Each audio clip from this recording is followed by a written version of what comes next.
Hello! Magandang gabi mga kasari-sarites ko dyan. Kamusta po, ha? Gabi na eh. Nandyan pa ba kayo? Nagbabantay ng inyong mga tindahan kagaya ko.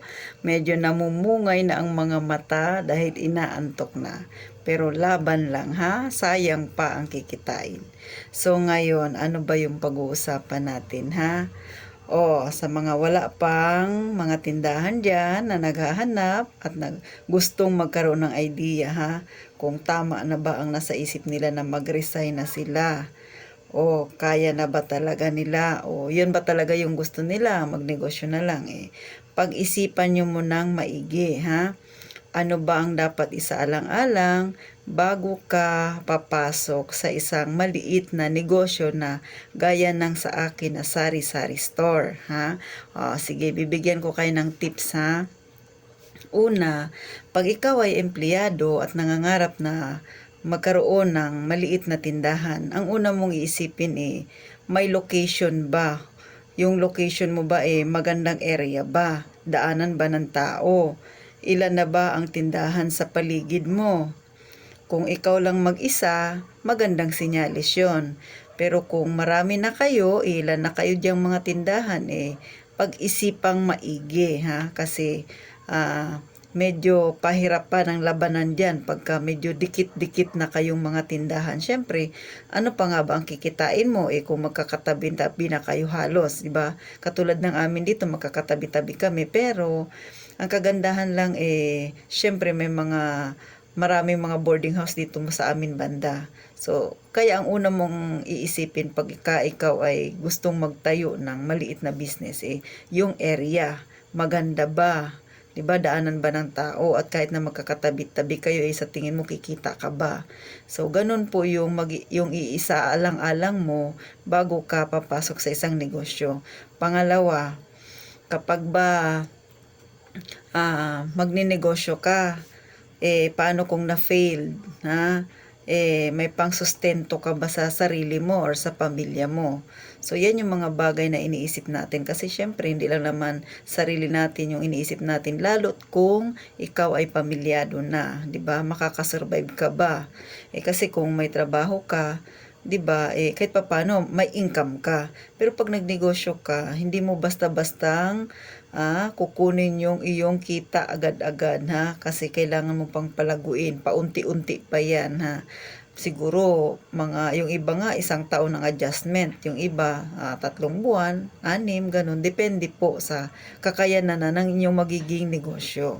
So yun, kung hindi pa kayo ganun ka-sure, huwag muna. Pwede namang magtinda-tinda muna kayo ng mga ibang item kung habang nagtatrabaho kayo para makapag-ipon. Siyempre, yung pangatlo doon na pag-iisipan mo may capital ka na ba? Di ba? Siyempre, sa mga nagninegosyo, kailangan talagang capital. Hindi naman pwedeng gusto mo lang na negosyo pero wala kang capital. So, ganun po ang isipin natin. Number 1, yung location. Pangalawa, kung kaya na ba talaga, paano kung na-fail yung negosyo mo. Number 3 is, siyempre, yun nga yung capital. So, mayroon ka na bang naipon? Di ba? Next, kung sa tingin mo lahat ng mga yan ay check na sa'yo, di ba? Ready ka na talagang nasa puso mo na, sumigi ka. Kasi, syempre, kung yun naman talaga yung nais mo, di ba? Tsaka, syempre, nakakapagod talaga mag-empleyado. Pero, kung ikaw ay nagdadalawang isip pa, wag muna, di ba? Try muna habang namamasukan nagbebenta-benta hanggang sa makaipon ka ng malaki. Tsaka dapat hindi lang pampuhunan ang ipunin mo. Syempre, pagka nalugi dapat may plan B ka, plan B. Parang ako kasi may plan B, parang ganun yung ginawa ko no. Nung una pag inaisip ko paano kung malugi yung tindahan ko, sabi na natin na dapat hindi talaga nag-iisip ng negative. Pero, syempre, sasagi yan sa isipan natin. Kasi paano nga naman kung hindi mag-click, diba? Kung hindi mag-boom yung negosyo na itatayo mo. So, ganun po mga kasari-sarites. Hindi yung pwedeng gusto mo lang diretso ka na kaagad, 'di ba? Nakita mo lang na nag-click yung kapitbahay mo ganun ka na rin.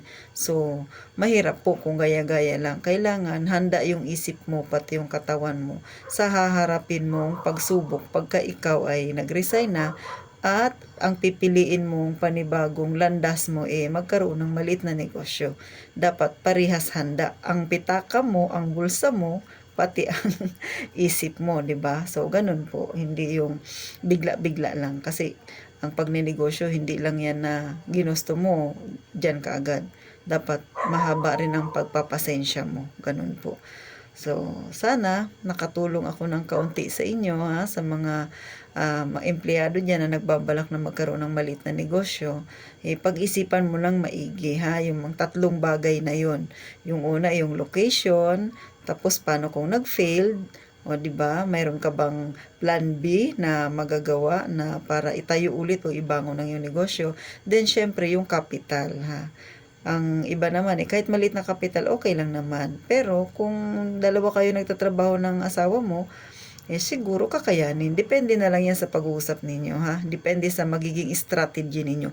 Pero yung tatlo na yan ang pangunahin na dapat mong isaalang-alang bago ka papasok sa isang negosyo. Kung ikaw ay empleyado So, paano? Nakapagbigay ba ako ng kaunting tips? Naliwanagan ba ng kaunti ang iyong kaisipan? Follow nyo naman yung aking munting page At sa FB page ko meron ako, Mama Marites, at dito naman sa YouTube ay Christina Tinoy Mama Marites. Sana po mag-subscribe kayo para pag may bago akong video na i-upload, may notify kayo Maraming salamat po at mag-iingat po tayong palagi.